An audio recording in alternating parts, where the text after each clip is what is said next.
Say, kids, what time is it? It's kind of like watching TV, but, in your car. 104.7 The Cave, Mike the Intern, Yep, Jay Stevens in the studio. While Jay happens. fixes his phone real quick. Can be correct. This is Dark Side of the Stream, episode Here we are. 99. We've done it 99 times. That's incredible that we're still 99. we haven't got fired. I know, it's incredible we still have a job. I like that it's you're wearing a incredible that black people shirt actually as well listen today. to this stuff. I like you're wearing black shirt like me today. Yeah, I felt Just like like Jay I did should today. acclimate to the J look. So black hat, black shirt, black shoes, Oh, green shorts. I have red shoes. You know what I think we should do for our 100th episode? In spirit, what? Let's do it naked. Let's just sit in here in the studio. Oh naked. yeah, or we're gonna be. Wait. In spirit of David Bowie, I put on my red shoes to dance the blues. The funny thing is, Jay and I have almost the same exact sneakers. His is red, mine are black, which is completely random. Neither of us knew. Neither. Yeah, normally these are I would colors. be the I've one got your wearing the Chiefs red, colors. and he'd be wearing the black. But for some reason, I got to give the people what they want. A little flash of color. All right, now that we got our outfits down, and the fact that we're going to do this show naked on our 100th episode next week, this was my pick, and it was the Netflix documentary called "How to Fix a Drug Scandal." It came out a couple years ago. I had it went by me for some reason. I watched it a while back. When Renee, Joe's wife, was watching Oliver, so we could go down and see a show.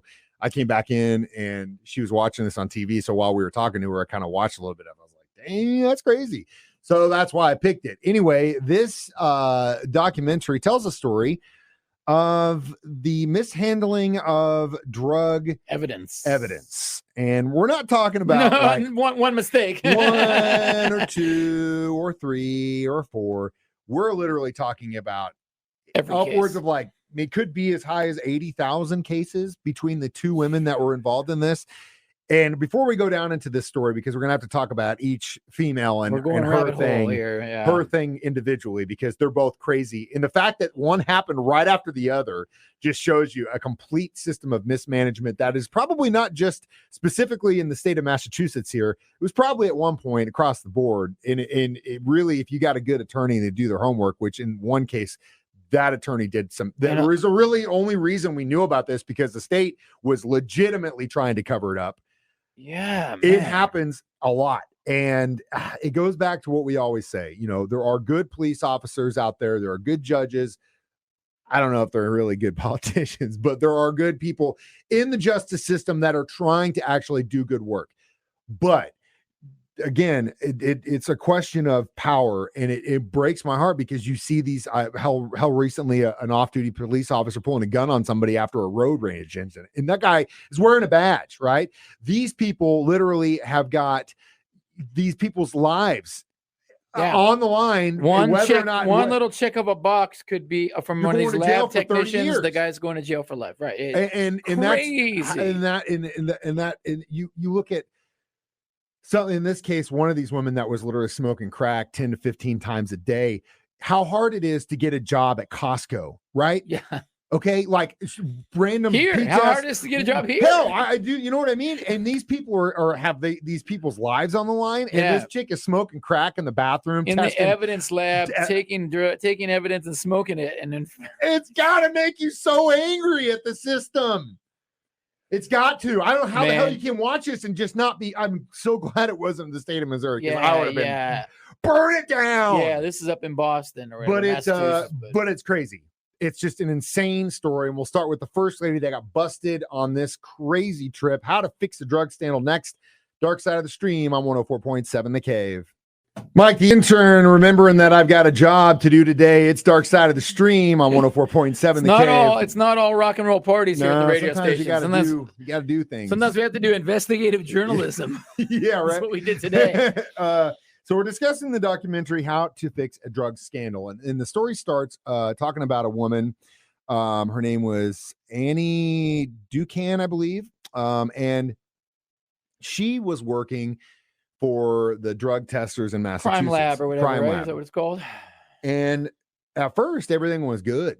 But then they started to kind of I don't know if they did an audit. I can't remember what actually tricked this. But basically, she was doing 3 times the amount of testing that she should have been doing. Okay, let's say that, for example, in a month you do 100. She was on meth, man. No. We're not doing it. We're doing the first chick that got busted. The first chick, according to what her job was, she was doing, let's say that a typical drug tester was doing 100 in a month. She was doing like 300. And at first they were like, whoa, she must be real good. She's on her job. But then they started to figure out that she was forging people's signatures, that in most cases she wasn't even testing this stuff. And it's cocaine. Here you go. Yeah, it's cocaine. Yeah, it's heroin. Yeah, it's meth. And sending people blah, blah. to jail. And people would go to jail. In her case, as much as 40,000 cases directly involved with this. 40,000 people. She's probably just watching soap operas and stuff. She got busted. When she got busted, I think she went to prison for like 2 years. She literally affected 40,000 people's lives. They gave her 2 years. Not cool, man. Not cool, man. Not cool. Collectors are calling Jay again. That's one of our managers here. Uh-oh. So then she gets busted. And they tried to kind of cover it up. And again, she gets 2 years. And this is an example of someone that just like had just too much power, just didn't get, because at the end of the day, when she got busted, they were like, they took her to trial, all this stuff. She wasn't even going into the lab, dude. It was just marking it off and moving on down the road. Dude. And it's just like, I don't understand how people, especially when it comes to like law enforcement and the government, that they're actually going to get away with this stuff. They don't have any compassion or care, like what they're doing. It blows my mind. It blows my mind. They're not trying to get to the truth. They're just trying to get to an answer. Yeah. And so the state kind of tried to cover it up. Yeah. Because they're like 40,000 people. We're going to have to let all these people go. Big rug, what the hell are we going to do now? This is crazy. Let's get a new person. Well, never ask yourself, how much worse can it get? Because you know what? After she got busted, someone else got busted, and it was way worse. And we'll get to that next. Dark Side of the Stream on 104.7 The Cave. Jay Stevens, Mike the Intern. He's trying to gross me out. It's Dark Side of the Stream on 104.7 The Cave. Episode 99. Episode 99. We're almost to the hundo next week. Get ready. We're going to be doing this thing naked. All right. So we're talking about how to fix a drug scandal. So this one chick gets busted. She wasn't doing anything like she was doing illegal things. She was saying all these drugs were certain drugs. And marking she was just moving down the highway, like just marking them. In most cases, never tested them. Anything. She even openly admitted in court that she never even went to the lab, and that just breaks my heart because we're talking about 40,000 lives. Some of them probably were guilty, but who the hell knows? Aren't you supposed to get right to a fair trial in this country? Allegedly, it's more like guilty until proven innocent. Unfortunately, that is the way it is now. So like I said, never ask yourself how much worse can it get? Because my friend, if you do, it will get worse. And that's where the next woman in this story comes in, Sonia Frerick. And this woman seems by all accounts she was in there actually working. She was doing a good job. And she somewhere along the line in the beginning of her testing career got addicted to, I think it was liquid methamphetamine or something like that. And then got a taste for the old speed, and then at a certain point was smoking crack 10 to 15 times a day. And getting free crack from the evidence lab. And was taking all of it from the drugs. I remember the scene from Cheech and Chong's Up in Smoke where they're trying to find grass. And one of the hippies they pick up is like, oh, I got this girlfriend. She can hook us up. And they go to the police station and she works in the evidence locker. Yeah. So this has been happening for a long time. She opens up the cabinet. Oh, what do I feel like taking today? There's just, it's all there. She pinched a little bit. They're never going to know. Oop, I pinched too much. I better throw some baking soda in there. I don't know how the hell you're able to pull off smoking crack in your office's bathroom 10 to 15 times a day and not get busted. And she did this for years. How do your coworker not know you're cracked? The other thing that's crazy about this is that the state knew about it and let her continue to test for like 6 months after the fact. And they still let her do it. Yeah. Hey, don't do that anymore. Okay, what? Cool. This chick's smoking crack 10 times a day, and you're going to continue to let her judge whether or not people go to prison for decades? She was probably cheap, and she worked a lot of hours and didn't complain. They probably tried to fix it again. They're like, oh, maybe we can sweep. No. The other crazy part about her story is that they go what ended up happening is one of these guys got busted for supposedly having heroin in his house. He had a really good attorney who went back and found out that this woman had marked all of these things on his date where he had supposedly had heroin, all these other cases where she tested him positive for heroin. So they went into her day that day. She smoked crack a few times, and then decided to take liquid LSD, continued to smoke crack. She could not tell you what she did that day. But she went on to say, I don't think I tested any products that day. Well, ma'am, you did. Actually, they had 10 notes that said, here is a blah, blah, blah, blah, blah. Here is blah, blah, blah. And she couldn't even tell you. The crazy thing about this is that I'm not going to go on record and say any or all the drugs that I've done in my life, but I will say this. For someone being on that level of amount of drugs, and you look at her notes in the documentary, she had the most perfect handwriting. High I couldn't even believe. It was like there was two people, like her messed up mind and this autopilot version of her that just went through the motions. High functioning drug addict. I couldn't believe it when they showed those notes. I was like, how can someone on LSD and smoking that much crack write that legibly? Jay and I can't even do that. We're sober. I can't even write legibly. Dude, I couldn't believe it. I just, anyway, she got 2 or 3 years. They interviewed some of her family members. The director said, she's clean and sober now. And I believe in people get second chances. Well, I do too.